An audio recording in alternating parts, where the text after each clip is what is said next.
Ya, jóvenes, estoy grabando, así que bienvenidos a una nueva clase. Ya, ahora sí. Listo. ¿En qué estábamos? ¿Me pueden recordar un poquito? Así, brevemente.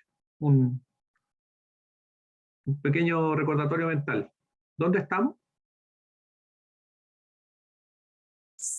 Creo que habíamos llegado a la tabla donde estaban las ecuaciones para los distintos casos de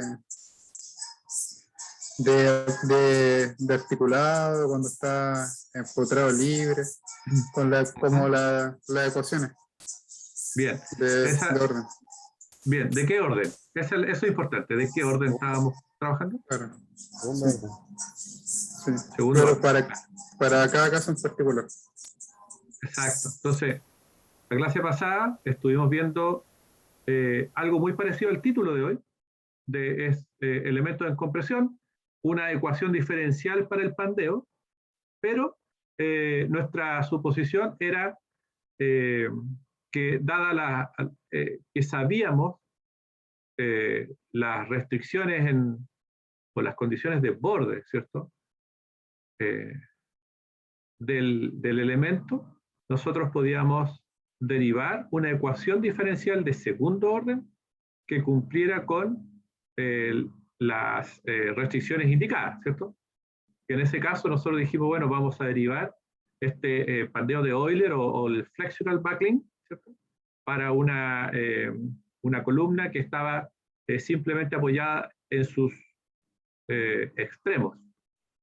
Y además de esa suposición, dijimos otras varias suposiciones que nos permitieron hacer esta derivación, ¿ya?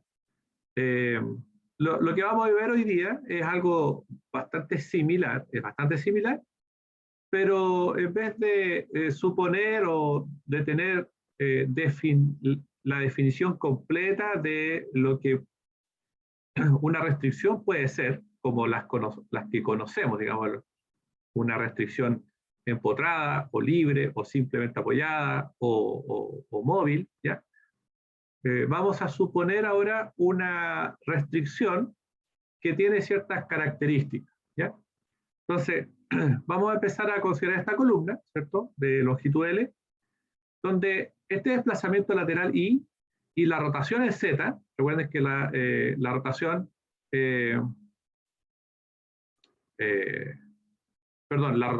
esta rotación en X, ¿ya? Los desplazamientos son en Y y las rotaciones son en X, ¿ya? Están restringidas por un resorte torsional, digámosle un resorte torsional como indica ahí en color azul. Para este tipo de restricciones, el apoyo permitiría que se desarrollen las tres reacciones, ¿cierto? Que son, ¿cierto? Una reacción en el eje longitudinal, o sea, la carga de compresión P, una reacción horizontal en la dirección Y, que se llama B, que es un esfuerzo de corte, y un momento, ¿cierto? Un momento en A y un momento en B. ¿Ya? Entonces, dependiendo, ¿cierto?, de algunos valores que definan este torsional spring, podremos definir las condiciones de apoyo clásicas que nosotros conocimos o que vimos en la derivación de la ecuación diferencial de segundo orden. O sea, para este caso es un caso general, y de este caso general, dependiendo de los valores de este resorte, ¿cierto? De la rigidez del resorte, podríamos eventualmente permitir que se asemeje más o menos a las condiciones de borde clásicas que nosotros vimos, ¿ya? Así que ahí está la definición. Ahora, si comenzamos haciendo una pequeña, voy a agrandar, ahí sí, un pequeño análisis estático, ¿cierto?, de esta columna. y haciendo un corte a cualquier distancia z, podemos desarrollar esta ecuación diferencial utilizando una de nuestras suposiciones, que es la aproximación de pequeños ángulos, ¿cierto?, de pequeñas deformaciones, y comportamiento linealmente elástico, como lo hicimos anteriormente. Así que el equilibrio en cualquier punto z, recuerden, ¿cierto?, en cualquier punto z en el corte, ¿cierto?, de la columna, hace que esta ecuación de la elástica, ¿cierto?, menos EI de I de Z, ¿cierto?, es la segunda derivada de I con respecto a Z, ¿ya? Y prima, y 2 prima, perdón, y 2 prima, va a ser igual al equilibrio de la fuerza P por su desplazamiento lateral, ¿cierto?, P por I, más el corte que se genera a una distancia Z, B por Z, menos el momento, siempre tomando, ¿cierto?, el diagrama de cuerpo libre de la parte inferior de la columna, ¿cierto?, menos MA.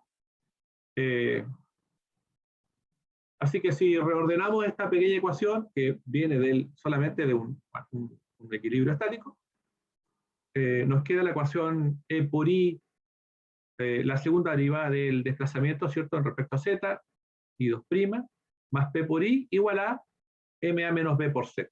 ¿Ya? Ahora, si realizamos la derivada de esta ecuación, la ecuación A, 2 veces con respecto a Z, lo que nos queda es lo siguiente. ¿Ya? Entonces la ecuación A se muestra ahí de nuevo, E por I 2' más P por I igual a MA menos B por Z. La primera derivada sería E por I, la tercera derivada de este desplazamiento lateral, más P por la primera derivada de I, estamos derivando con respecto a Z, menos la derivada de MA con respecto a Z, eso vale 0, ¿ya? Menos B por la derivada de Z, que es 1. ¿Cierto? Así, y la segunda derivada queda I, la cuarta derivada de I con respecto a Z, más P por la segunda derivada de I con respecto a Z, igual a 0, sabiendo de que el corte B es constante. ¿Ya? Así que nos queda 0. De esa forma de ecuación diferencial, nosotros reconocemos que es una ecuación diferencial de cuarto orden, ¿ya?, de homogénea y además de coeficientes constantes. ¿Ya? Así que nuevamente, esta forma de ecuación diferencial nos recuerda, ¿cierto? Nos recuerda la forma tradicional de solución que nosotros ya hemos conocido en el pasado. ¿Ya?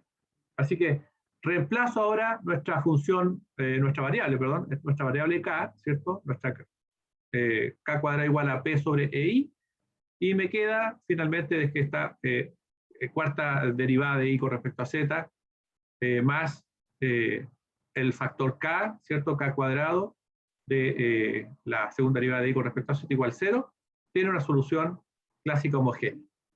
Esa solución clásica homogénea es, por supuesto, la ecuación o la forma trigonométrica más dos factores, ¿cierto?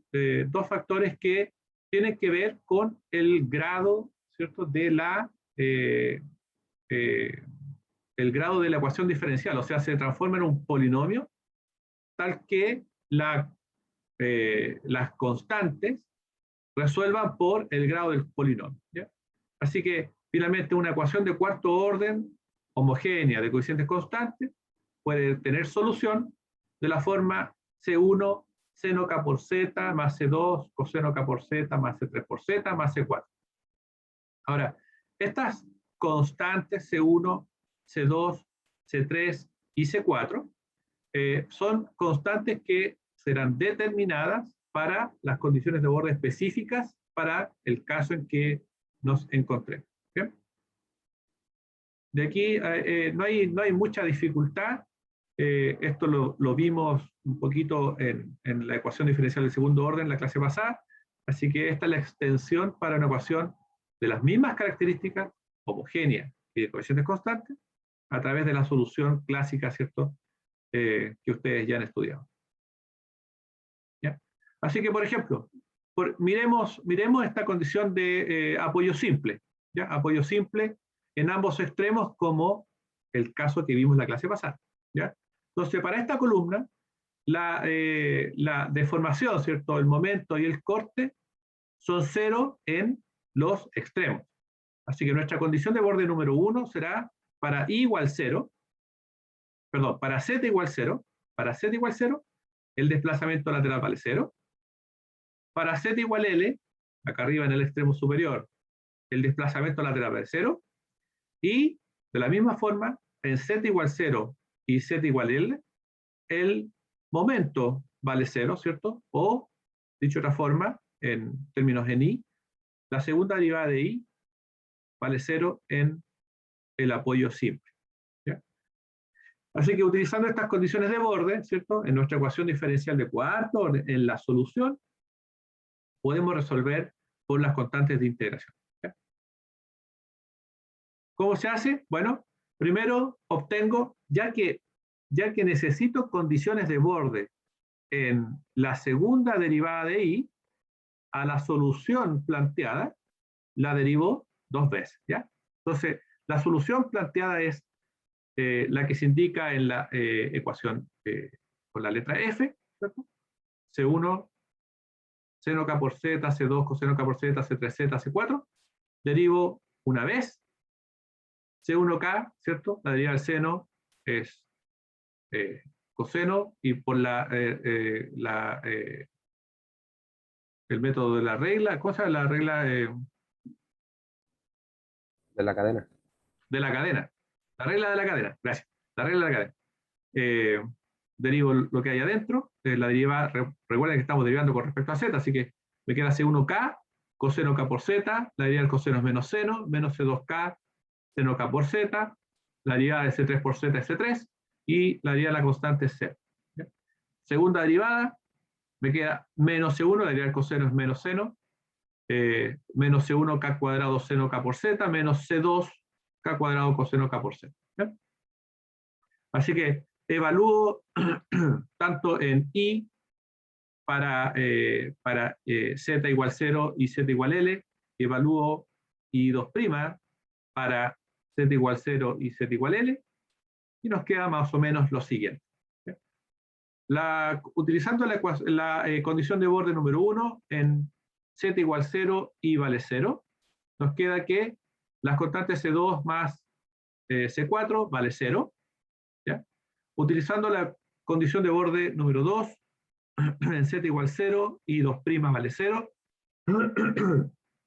me queda aquí una expresión de 0 igual 0 menos C2 por k cuadrado.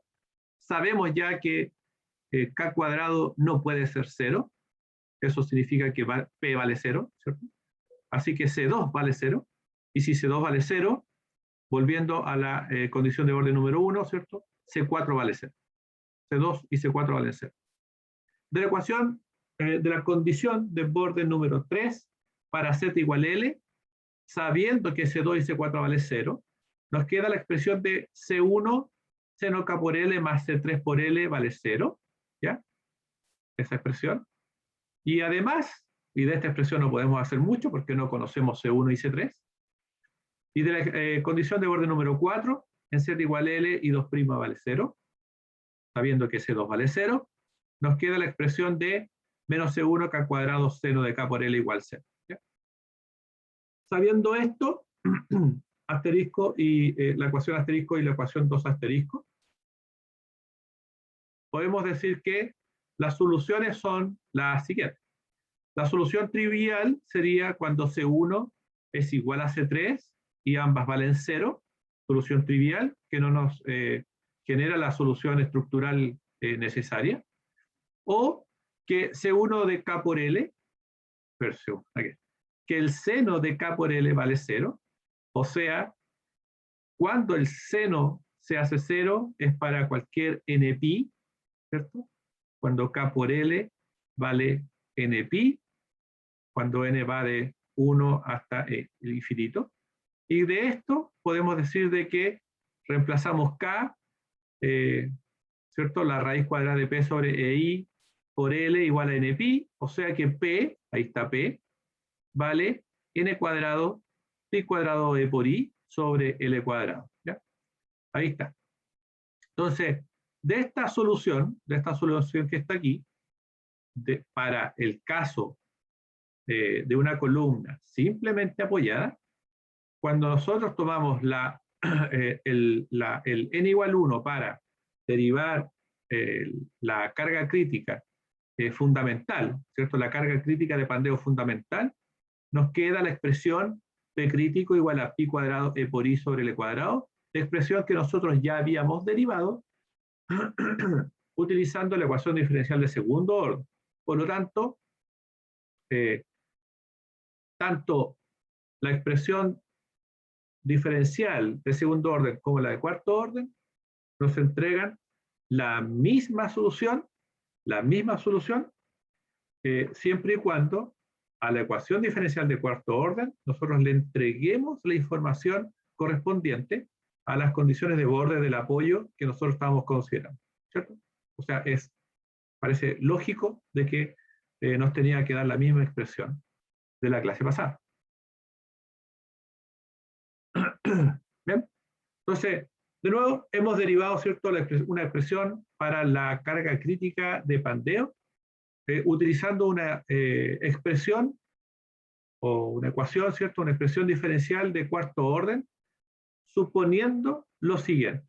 Dijimos, comportamiento elástico, ¿cierto? O sea, el módulo de elasticidad en la expresión de esta relación de momento curvatura que nosotros hemos derivado, o que hemos recordado, mejor dicho, se mantiene constante mientras se aplique la carga, ¿ya? E es constante, mientras se aplique la carga. Hemos también supuesto que utilizaremos esta aproximación de pequeñas rotaciones, ¿cierto? Pequeño ángulo, lo que implica que para nosotros dI de z es aproximadamente 0, ¿cierto? Y además, para este caso en particular, utilizando la ecuación diferencial de cuarto orden, hemos implementado un pequeño ejemplo utilizando las condiciones de apoyo simple en ambos extremos, ¿ya? O sea, el resultado final es esta ecuación diferencial de cuarto orden, está identificada con la letra E, y la solución de carga crítica, ¿cierto?, para n igual 1, está identificada en la ecuación número 10, ¿ya?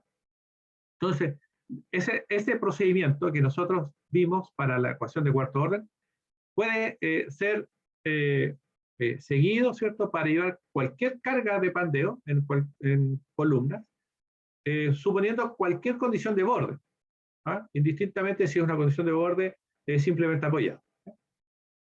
Y eso lo hemos visto antes con la ecuación diferencial de segundo orden, y ahora la vemos para la ecuación diferencial de cuarto orden como solución única, ¿cierto?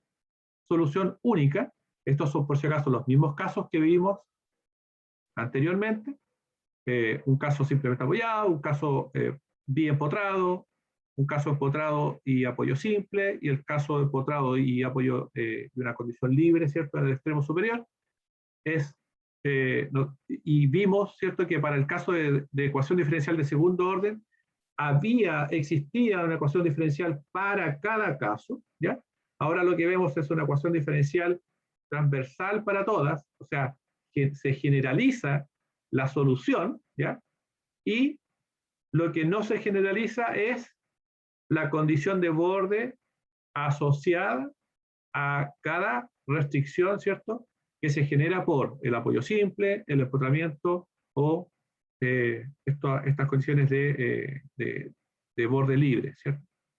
Así que, conocidas estas condiciones de borde, damos solución a nuestra ecuación diferencial de cuarto orden.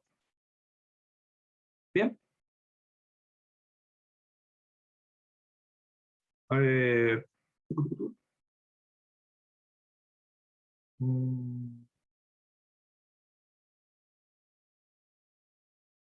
¿Cómo van?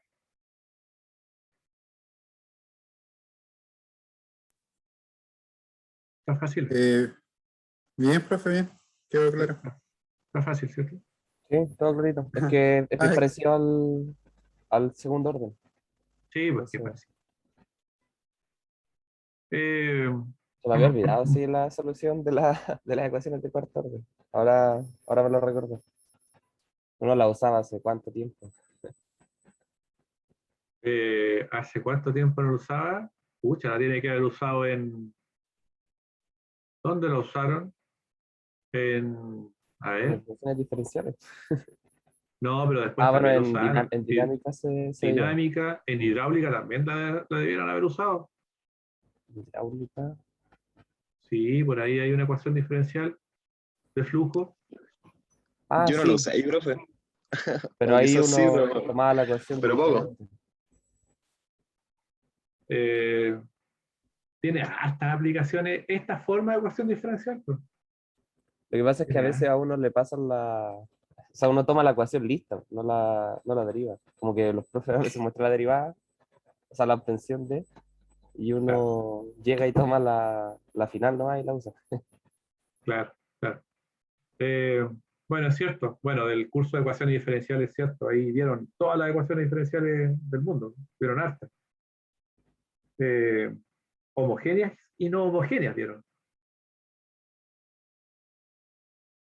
Eh, sí, por lo menos de esta forma es fácil de que vuelva, ¿cierto? Al, que salga del cajón de los recuerdos, digamos. Eh, ¿Cierto? Digamos, no es necesario volver a recordar la solución, ¿cierto? No. Aunque Ah, no, no, sí. les podría dar una referencia, quizás algunas páginas de un libro donde podrían revisar esto. Pero yo creo que no es necesario, ¿eh? No, No, no hace falta. O sea, no, yo creo que es que es bien clarito en realidad. Entonces, sí, no sé. yo diría que ya. En todo caso, ojo que para la tarea, eh, la solución, les voy a dar un dato. Parece que hasta se los digo en la tarea. La solución de la ecuación diferencial que ustedes usan en la tarea, que les voy a dar hoy día, va con un polinomio de un orden mayor, o sea, va con un C3Z cuadrado. ¿Ya?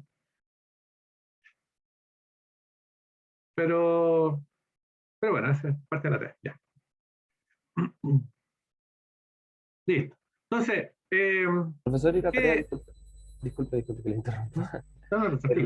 La tarea en qué formato se entrega? Nosotros a usted. Eh, Discutámoslo, Ah, déjame ya, anotarlo listo. aquí para que nos pongamos todos en la misma página, ¿eh? Ya, ok. Formato. Voy a poner formato, tarea. Voy a discutir aquí cuando termine de ver la clase, Sebastián, ¿ya? Ya, ok. Gracias. Es que es importante, no es que te quiera llevar por el desvío, sino que es importante el formato. ¿Ya? Ya, vamos. Entonces,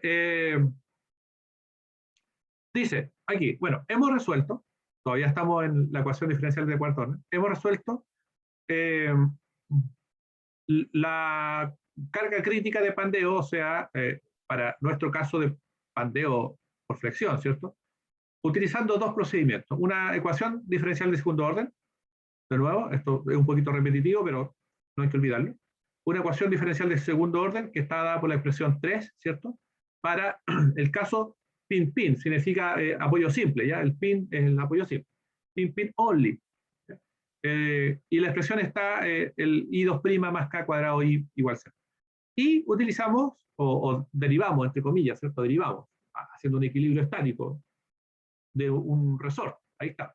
La ecuación diferencial de cuarto orden para cualquier tipo de apoyo. ¿Ya? Ahora, en cada una de estas derivaciones, nosotros utilizamos la aproximación de pequeñas deformaciones, ¿cierto? Z, Z aproximadamente 0, ¿ya? Eh, por lo tanto, era fácil deducir que M era, o es, ¿cierto? Es igual a menos E por I 2'. Eso es lo que nosotros asumimos pensando en pequeñas deformaciones. Ahora, la teoría de grandes deformaciones ahora, o sea, considerar los efectos que produce, ¿cierto?, estas angulaturas que se forman entre la estructura sin deformar y la estructura deformada, ¿ya? Tiene ciertas implicancias, ¿ya? Ahora, créanme, jóvenes, de que la solución para este tipo de problemas no es trivial, ¿ya?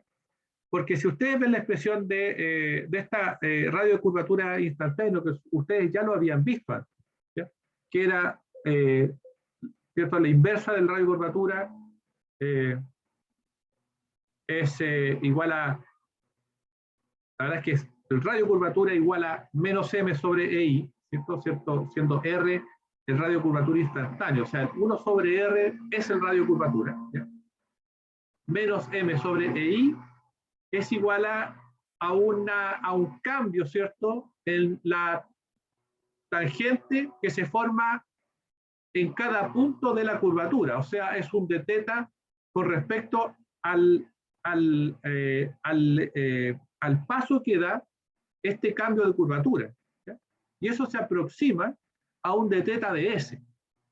Y eso es igual a la expresión que nosotros traíamos de la ecuación de la elástica, ¿ya? Ahora, hay una derivada de teta con respecto a S y hay una derivada del desplazamiento lateral con respecto a Z en una expresión diferencial. Por lo tanto, resolver eso no es para nada fácil, ¿ya? Es más bien complejo, ¿ya? Por lo tanto, en esta clase yo no quiero que se preocupen de esta derivación, sino que solamente me quedo tranquilo en que ustedes vean la diferencia entre considerar la teoría de pequeñas deformaciones o considerar la teoría de grandes deformaciones. Eso es lo que me gustaría que ustedes vieran antes de saber resolver esta cuestión, ¿ya?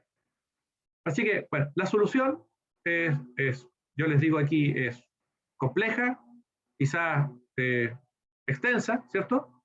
Y para aquellos que la quieran revisar, cualquier libro de estabilidad estructural la puede derivar con facilidad, ¿ya? Cualquier libro. No es parte de este curso saber derivar esa cosa, ¿ya? Pero bueno, aquí está la ecuación diferencial y la solución.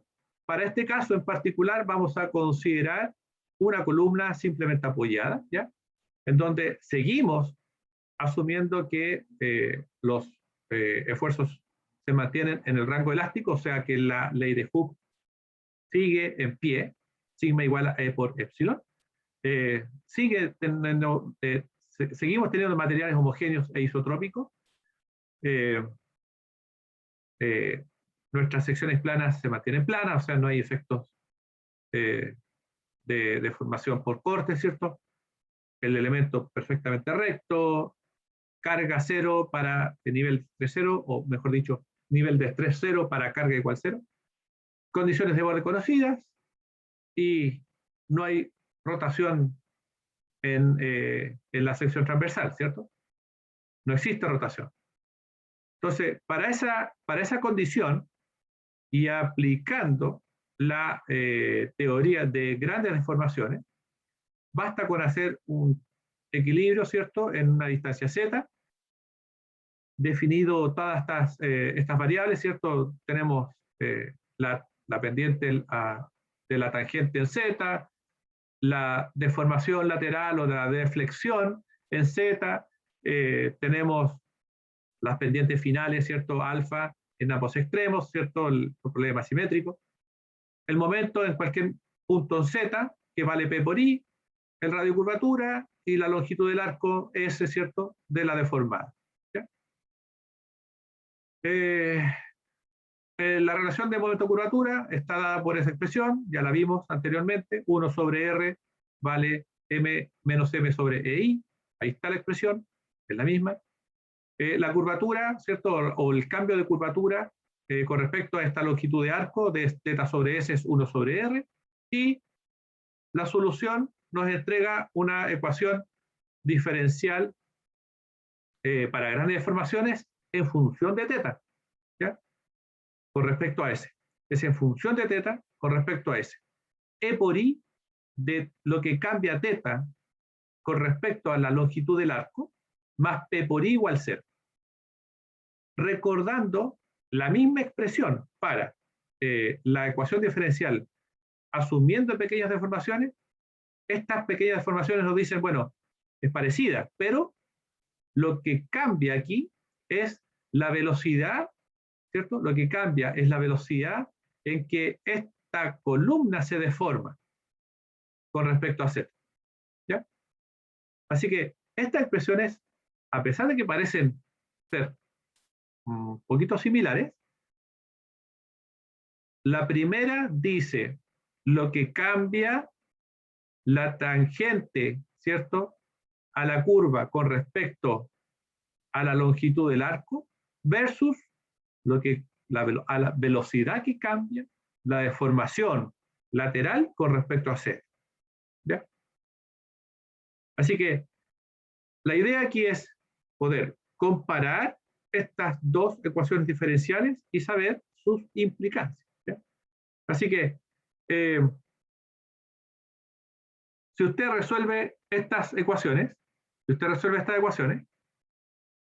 la expresión final queda dada por, ¿cierto?, una carga P para grandes deformaciones. La carga P va a ser la carga crítica que nosotros derivamos en función de la teoría de pequeñas deformaciones por un factor, ¿ya?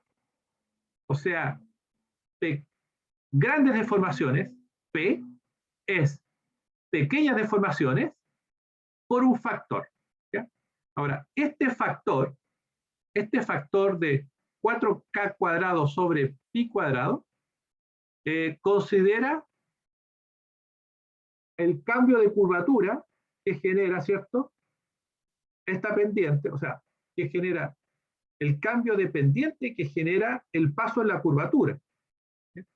Y esa expresión de K cuadrado, K mayúscula cuadrada, está dada por la expresión que se muestra aquí, que es una integral elíptica de primer orden, ¿sí?, que es difícil, les voy a decir aquí, es difícil de integrar. No es fácil, es difícil. ¿Ya? Es difícil de integrar. Pero de nuevo, la carga de pandeo, asumiendo grandes deformaciones, es la carga de pandeo crítica, asumiendo pequeñas deformaciones, por un factor. Y ese factor depende de una constante, 4 y pi cuadrado, y un valor que reconoce el cambio de curvatura, el cambio de pendiente de la curvatura de la deformada. ¿Ya? Grande deformación. ¿Ya? Así que si usted puede resolver esto, lo que puede identificar es lo siguiente. Este gráfico que se muestra acá normaliza la carga P sobre la carga crítica, o sea que, por ejemplo, para ángulos alfa muy pequeños, la carga crítica de grandes deformaciones coincide con la carga crítica de pequeñas deformaciones, ¿cierto? Para ángulos igual 0. Pero si usted avanza, ¿cierto?, haciendo crecer el ángulo extremo de la columna, recuerden que el alfa, lo exageré un poco, pero alfa es el ángulo que se forma acá arriba, en ambos extremos de la columna. A medida que alfa aumenta, ¿cierto? A medida que alfa aumenta, la solución de la carga de pandeo, asumiendo grandes deformaciones, se va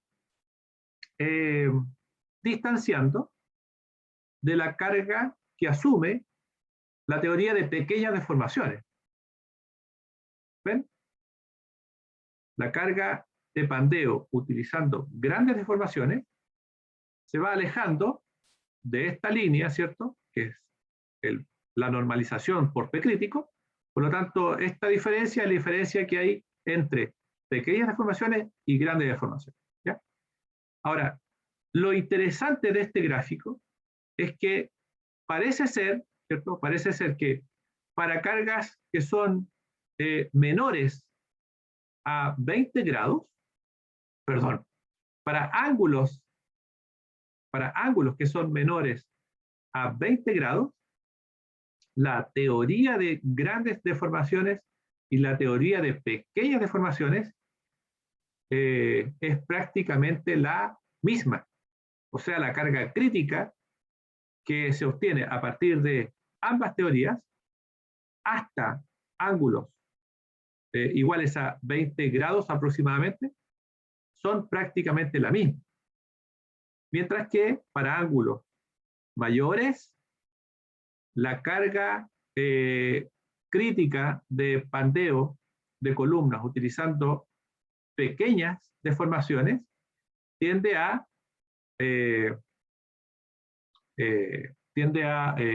¿cómo se dice? A entregar valores de carga más pequeños que la teoría de grandes deformaciones. ¿Ya? ¿Qué es lo bueno de esto? Es que para gran mayoría, la gran mayoría de estructuras de acero, nosotros es muy difícil que lleguemos a niveles de deformación angular cercanos a 20 grados. Lo vimos el otro día, ¿cierto? Lo estuvimos discutiendo un poquito. De hecho, las deformaciones angulares de columna de acero tienden a ser muy por debajo a los 2 grados, al 1 grado. Por lo tanto, afortunadamente, para ese caso, nuestra teoría de pequeñas deformaciones tiende a ser mucho más útil, mucho más rápida y mucho más eficaz, ¿cierto? Que la teoría de grandes deformaciones. ¿Ya? La teoría de grandes deformaciones parece ser un poquito más teórica que práctica. ¿Ya?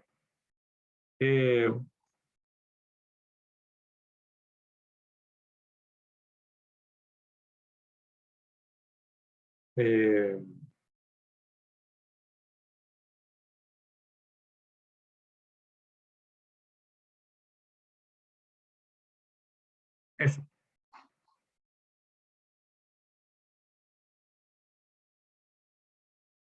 Bien, eso. Eso tenía que decir hoy día. ¿Alguna pregunta de lo que estamos viendo?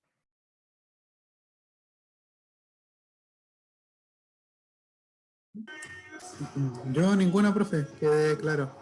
Ya, bacán. Yo Bacán. tampoco, profe, claro. Bien, súper. Ya. Eso es lo que quería mostrarles hoy día. La diferencia entre pequeñas y grandes deformaciones. ¿Ya? Lo que les voy a mostrar ahora es lo siguiente.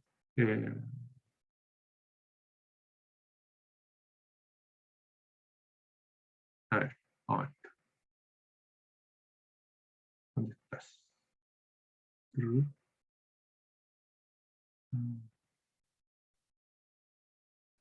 A ver.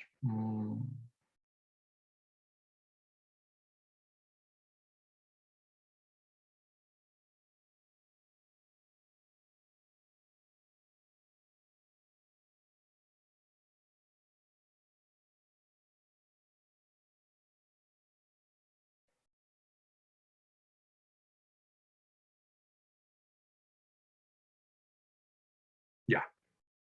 Les voy a mostrar esto.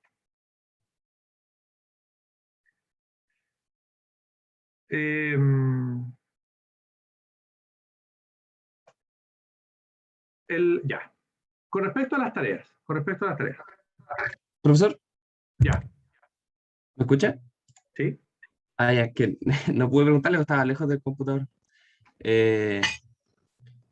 No existe nunca el caso en el que la teoría, o sea, la carga crítica de grandes deformaciones sea más pequeña que la de pequeñas deformaciones? ¿Puede pasar en algún caso en particular?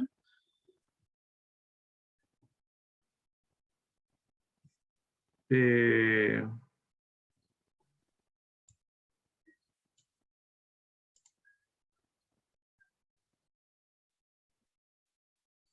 puede pasar.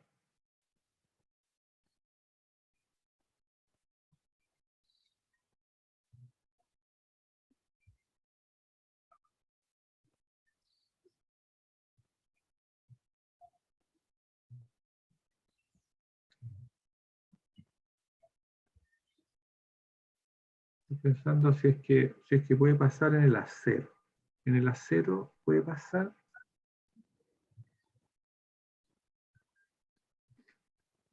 No, porque si tú tenéis, por ejemplo, un acero con una rigidez muy, muy bajita,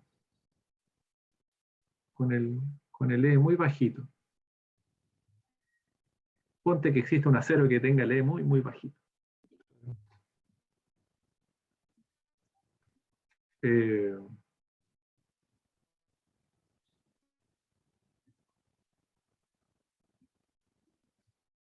da lo mismo, porque la carga de pandeo eh, de grandes deformaciones es una proporción de la carga crítica de pandeo de pequeñas deformaciones.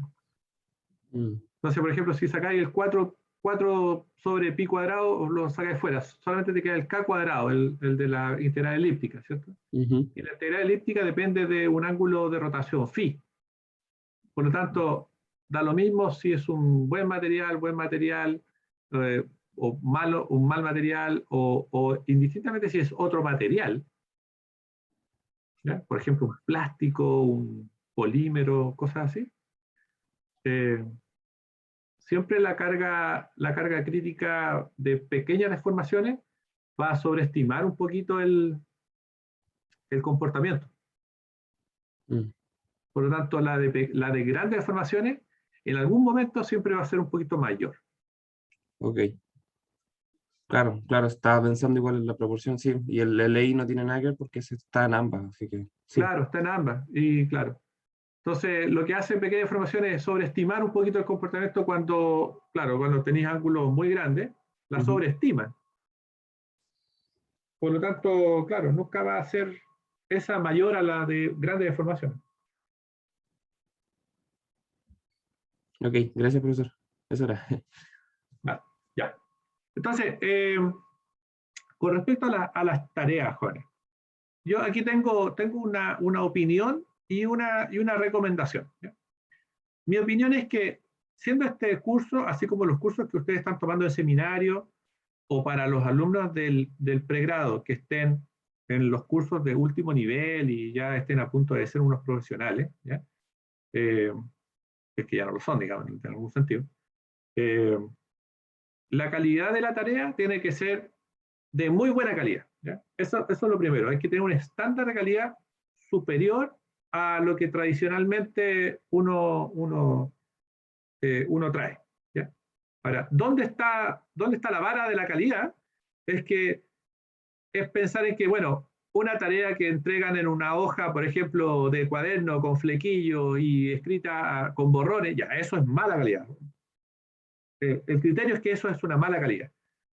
Pero el criterio de lo que es súper buena calidad también es medio confuso. ¿Ya?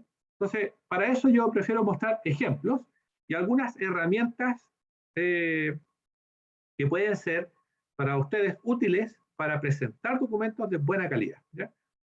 Y ahora le hablo a los alumnos del posgrado, ¿ya? Los que están siguiendo cursos de posgrado, porque en posgrado, sobre todo para las personas que están escribiendo o iniciándose en la escritura científica, ¿ya? Hay ciertas herramientas que a ustedes les facilitan el lenguaje científico como forma, no como fondo. Da lo mismo lo que escriba, pero puede ser un disparate, pero tiene la forma del formato científico. ¿Ya? Entonces, en esa línea, hay una herramienta que se llama LaTeX, ¿ya? Un idioma de escritura que se llama LaTeX. ¿Ya?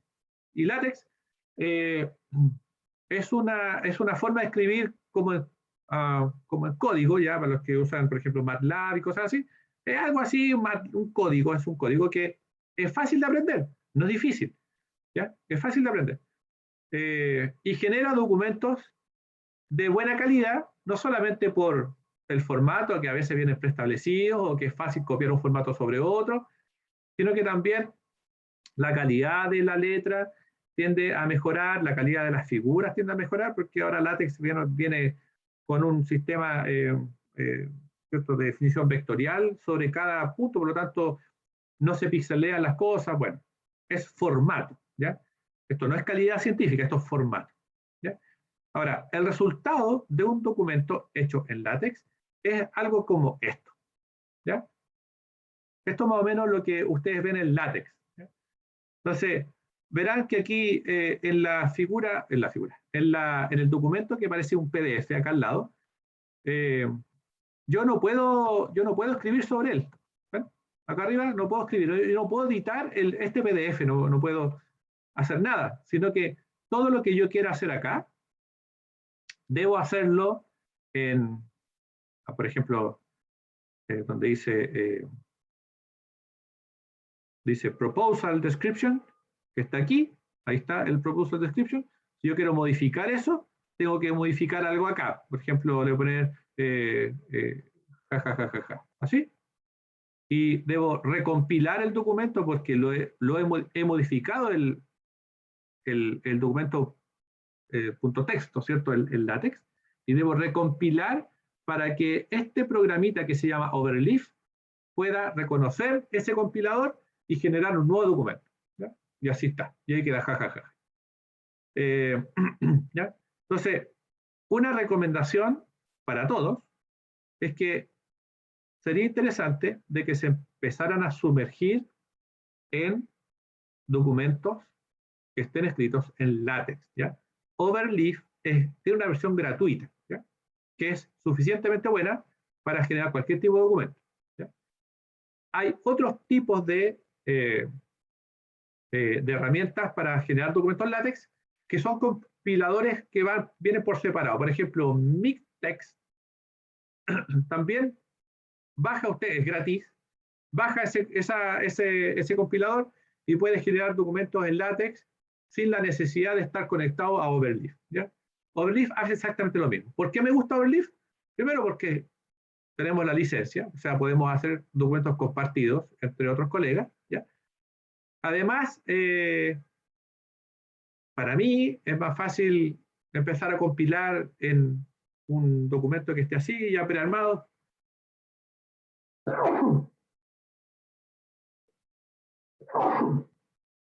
Y no tengo la necesidad de cabecearme si es que tengo el compilador actualizado, qué sé yo. No, aquí lo hace relativamente fácil y solo. ¿Qué pasa si yo no quiero hacer un documento como este, quiero otro formato? Cualquier cosa, quiero hacer otra cosa, quiero hacer un libro, Entonces, lo más fácil es buscar formato o format o template, ¿cierto? En inglés uno busca template para un libro. ¿Quiere hacer un template en Overleaf? Book. Template, book, Overleaf. Entonces, en el mundo, como hay tanta gente trabajando en estas cuestiones, ya han hecho estas cosas. Entonces uno va a Overleaf y ¿qué quiere? ¿Hacer esto?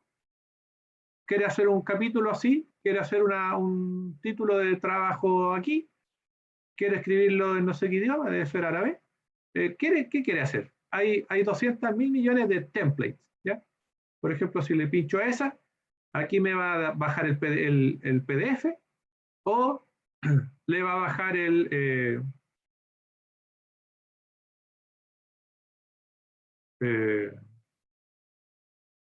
ah, ¿dónde está? No sé dónde está bueno, justo le pinché a uno que no traía el archivo .text, pero ahora bien, lo puede buscar en otra parte, ¿ya? Entonces, esa es mi recomendación para las tareas. Si puede hacerlo en LaTeX, en Overleaf, ¿cierto? Está súper bueno. Avanzan muchísimo. Eh, Después, cómo se hacen estos bullet points, hay un idioma, cómo se insertan figuras, hay otro idioma, cómo se insertan ecuaciones, por ejemplo, esa ecuación que está aquí, es esto que está acá. ¿Ya? Entonces, ¿qué es lo que dice eso? A veces no es necesario ni siquiera saber lo que dice. Lo que uno tiene que entender es lo que quiere hacer. Yo quiero hacer una ecuación en negrita, ¿cierto? O quiero hacer una ecuación en función de, qué sé yo, la derivada con respecto al tiempo, ¿cierto? El U2 puntos. ¿Cómo se hace una letra con 2 puntos? ¿Ya? Y usted busca variable in terms of the derivation of time U2 puntos. Usted la busca en la internet y ya está hecha. ¿Ya? Alguien la hizo. ¿Ya? Hay alguien programando esta cuestión. ¿Y qué le va a aparecer? Eso. ¿Ya? Entonces, ¿cómo se hace la sumatoria? Ahí está. Ahí está la sumatoria.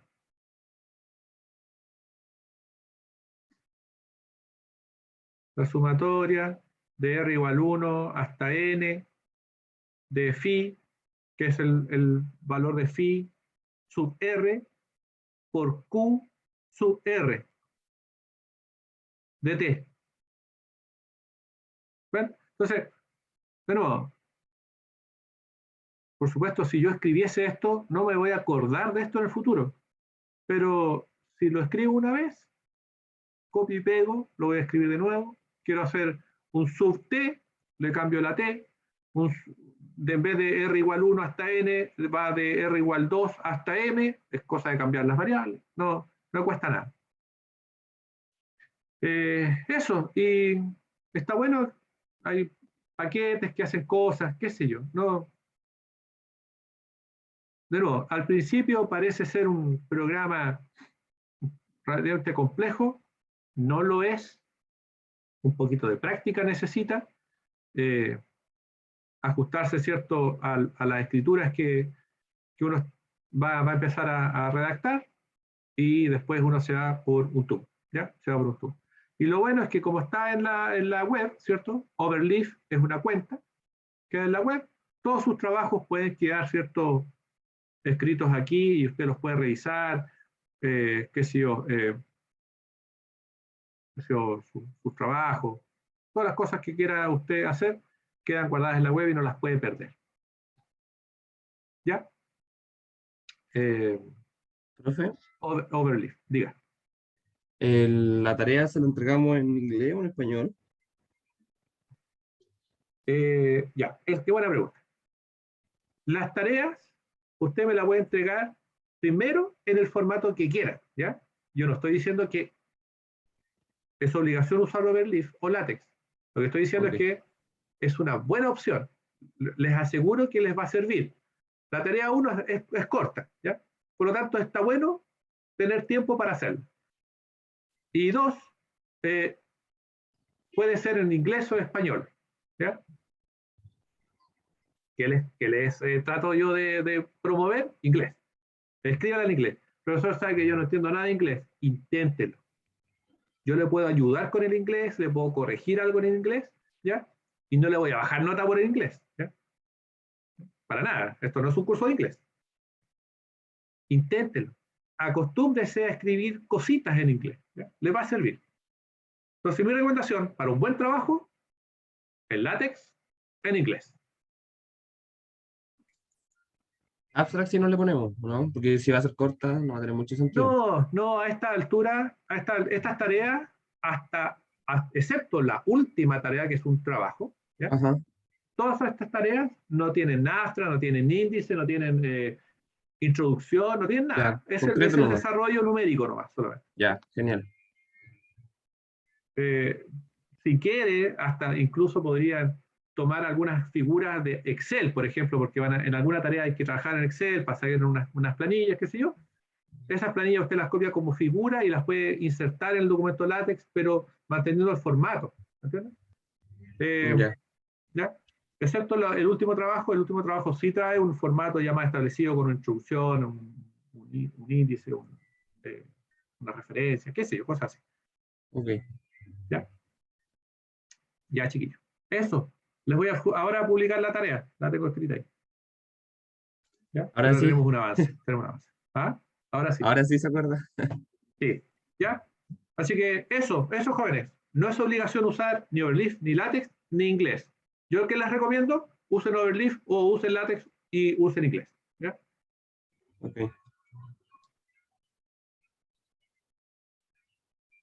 Ya, jóvenes. Nos vemos mañana Hasta luego. para más actividades. Que estén muy Pero, bien. profe, nos vemos. Chau, Chao, chau. chiquillos. Que Chao. estén bien. Chao, chao.